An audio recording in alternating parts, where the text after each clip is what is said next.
Songsong Pemilu 2024, Kesbangpol gelar sosialisasi pendidikan politik. Penjabat Bupati Buru Jalaluddin Salampesi membuka kegiatan sosialisasi pendidikan politik kepada partai politik dan masyarakat yang dilaksanakan oleh Badan Kesbangpol Kabupaten Buru dengan tema Tingkatkan Partisipasi Politik dan Etika Budaya Demokrasi yang bermartabat dalam menyongsong Pemilu 2024 di Aula Kantor Bupati Buru pada hari Jumat 24 Juni 2022.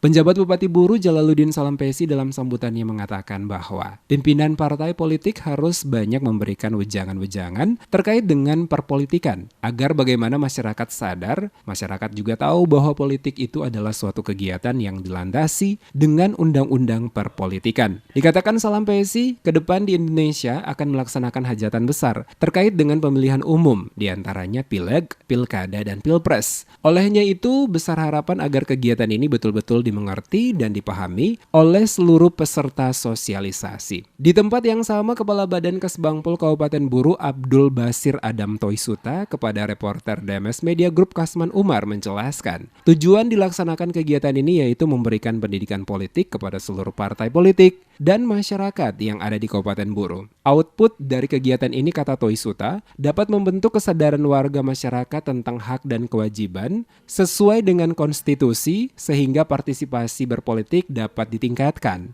Selain itu juga mampu menjadi pelaku politik yang bertanggung jawab secara etis dalam mencapai tujuan politik. Dari saya selaku Kabupaten Kesbangpol Kabupaten Buru, kegiatan yang kami lakukan hari ini adalah memberikan pendidikan politik kepada partai politik dan masyarakat dalam rangka kita mulai menyongsong pemilu tahun 2024, baik itu Pilpres, Pileges, dan pemilihan kepala daerah. Dari sekarang kami sudah mempersiapkan hal-hal yang terkait dengan persoalan persiapan untuk menyongsong pemilu di tahun 2024, termasuk para ormas, para ketua-ketua RT, para kepala dusun.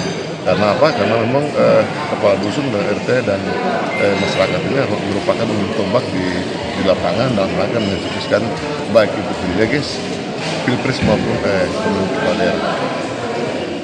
Turut hadir dalam kegiatan ini selain penjabat Bupati Buru Jalaluddin Salampesi, juga staf ahli Nawawi Tinggapi, Asisten 1 M. Masri, Kepala OPD Pemda Buru, Ketua KPU Munir Swamole, Ketua Bawaslu Fatih Haris Talib, Ketua MUI Kabupaten Buru Ustadz Harun Awad, pimpinan partai politik dan tokoh masyarakat lainnya.